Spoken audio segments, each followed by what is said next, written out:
तो hello guys, welcome back to study for sub channel. दोस्तों, आज की इस वीडियो में पढ़ने वाले हैं कुछ इंपॉर्टेंट टॉपिक्स जो आपके इस थ्योरी ऑफ ऑटोमेटा सब्जेक्ट के अंदर काफ़ी ज़्यादा काम आने वाले हैं।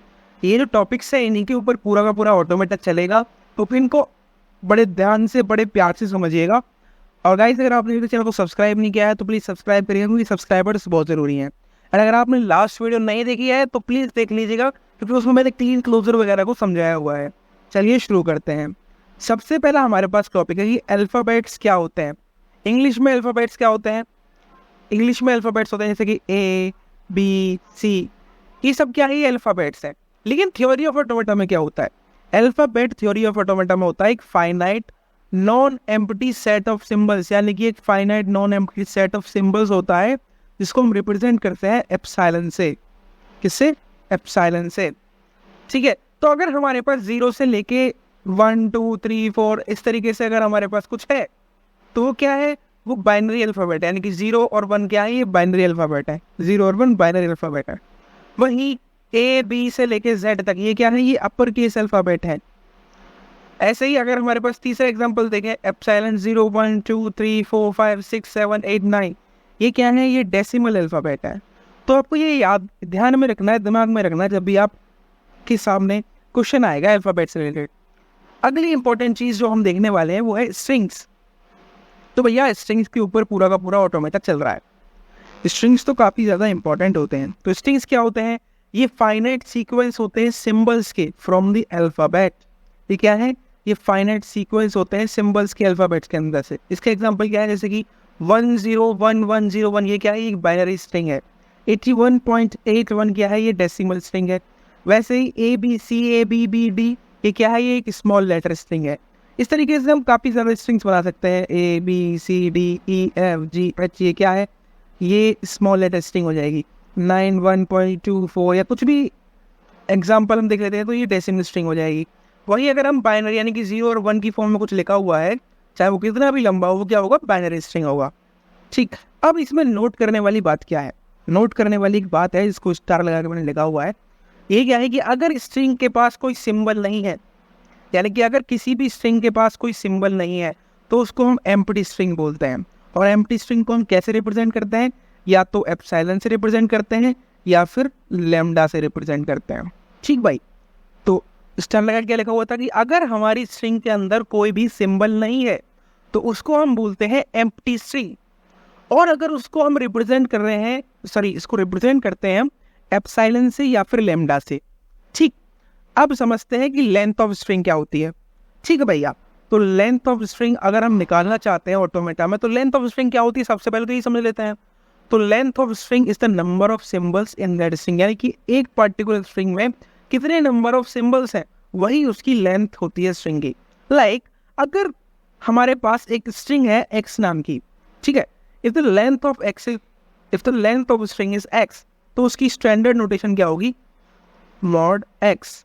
ठीक है, जैसे अगर हमको पता चलेगा कि हमारे जो स्ट्रिंग है उसकी लेंथ क्या है, उस स्ट्रिंग का नाम, हमारे पास कोई स्ट्रिंग है a नाम की, और अगर उसकी हमको लेंथ कैलकुलेट करनी है, तो उसकी हमें लेंथ मिल गई a, ये इसकी लेंथ है। फॉर एग्जाम्पल, दोबारा समझते हैं। मान के चलिए हमारे पास एक स्ट्रिंग है y नाम की। ठीक, उसके अंदर हमको क्या मिला? उसके अंदर हमको फाइंड आउट करना है कि इस y के अंदर कितने नंबर ऑफ सिंबल्स हैं। तो जब हम मॉड y करेंगे, यानी कि अब ये मॉड y क्या है? इस नोटेशन है कि हम इसकी लेंथ निकाल रहे हैं। तो मॉड y क्या है? ये हो जाएगी 3, क्योंकि इसके अंदर 3 नंबर ऑफ सिंबल्स हैं, 1 2 3। ठीक है, इसका एग्जांपल जैसे अगर हमारे पास एक x नाम की स्ट्रिंग है जिसके अंदर ACDEF लिखा हुआ है, और अगर हम उसकी लेंथ निकालना चाहते हैं तो मॉड x करेंगे। मॉड x, तो मॉड x कितने नंबर ऑफ सिंबल्स है इसके अंदर? 1 2 3 4 5, तो 5 हो जाएगा।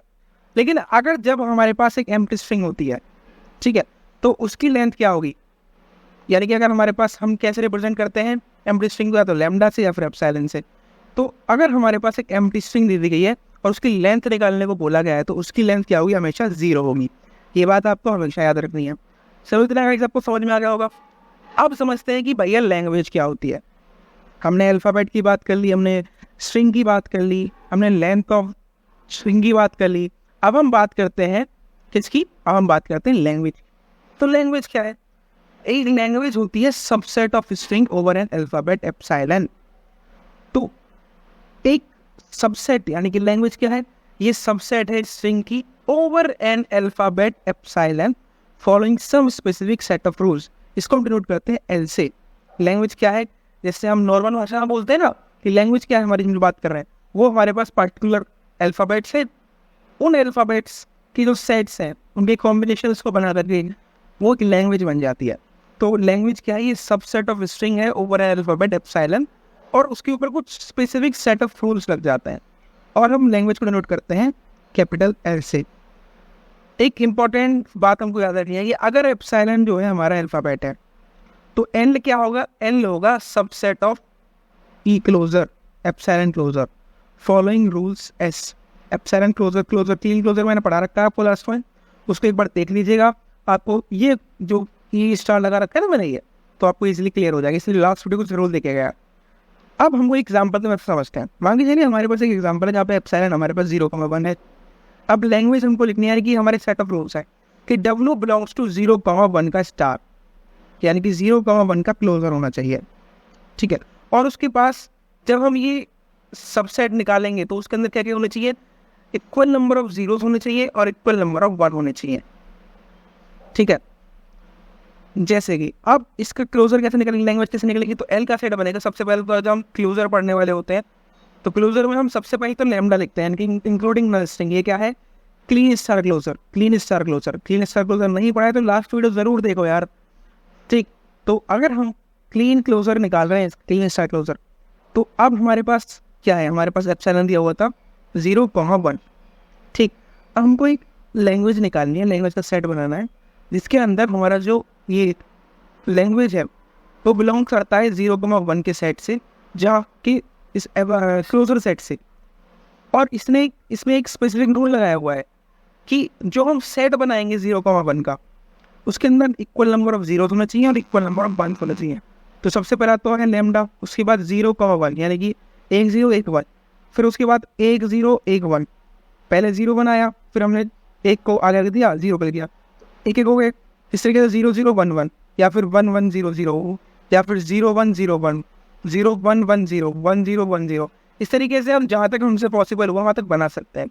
तो भाई ये एग्जाम्पल है हमारा जब हम क्लोजर की, इसमें हमने कौन से कॉन्सेप्ट समझ लिए?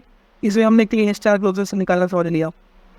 क्लीन स्टार क्लोजर क्या होता है कि set of strings including null string. तो लैम्डा क्या है? ये है नल स्ट्रिंग। इतना आप समझ गए, तो लैंग्वेज आपको समझ में आ गई। अब समझते हैं भैया ग्रामर क्या होता है।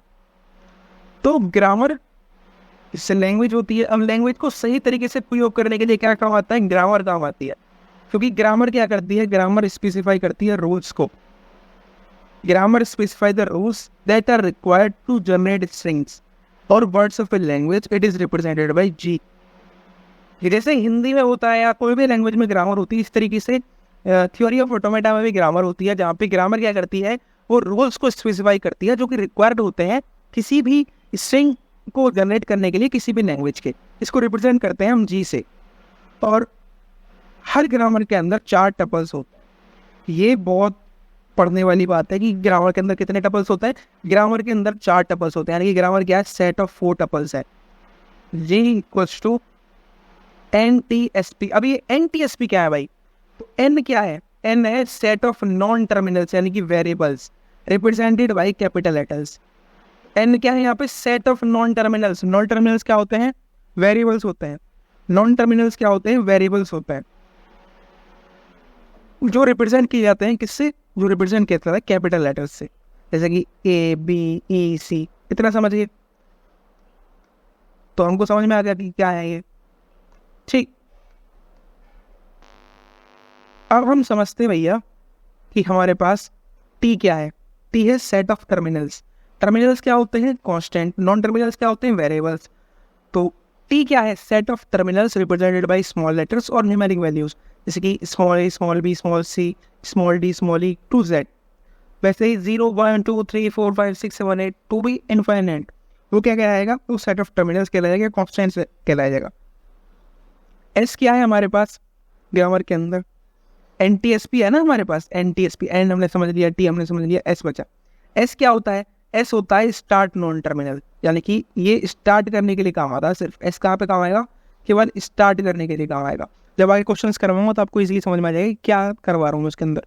तो एस किस लिए काम आएगा? एस काम आएगा स्टार्ट करने के लिए, जो कि फिर काम आता है create strings of a language. S क्या है? It is start non terminal या वेरिएबल जिसका यूज़ किया जाता है ताकि हम स्ट्रिंग्स जो हैं किसी लैंग्वेज के उनको क्रिएट कर सकें। पी क्या है? पी है हमारे पास प्रोडक्शन रूल। ठीक है, प्रोडक्शन रूल क्या होता है? Lambda implies to beta. तो लैम्डा क्या है? ये लेफ्ट साइड होता है रूल का, और बीटा क्या है? ये राइट साइड होता है। प्रोडक्शन रूल समझ गए आप? प्रोडक्शन रूल क्या है? प्रोडक्शन रूल कुछ प्रोड्यूस करने के लिए काम आता है। किस तरीके से हम कुछ एक पर्टिकुलर चीज़ से दूसरी पर्टिकुलर चीज़ को प्रोड्यूस कर रहे हैं, उसको बोलते हैं प्रोडक्शन रूल। तो लैम्डा क्या है भाई? यहाँ पे लैम्डा है हमारा left side of the rule. Beta क्या है? बीटा क्या है हमारे पास? Right side of the rule. तो भाई ये आपके पास पूरी की पूरी हमने कुछ इंपॉर्टेंट टर्म्स से इंपॉर्टेंट टॉपिक्स को डिस्कस कर लिया है, जो अब आपके लिए बहुत ज़्यादा इंपॉर्टेंट होने वाली है। धीरे धीरे हम पढ़ेंगे पूरा का पूरा automata.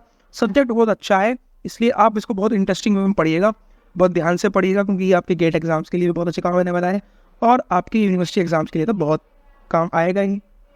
So thank you guys for watching the video. Video पसंद आए वीडियो को लाइक करें, चैनल को सब्सक्राइब करें और बेल आइकन दबाना ना भूलें। Thank you guys. जय हिंद, जय भारत।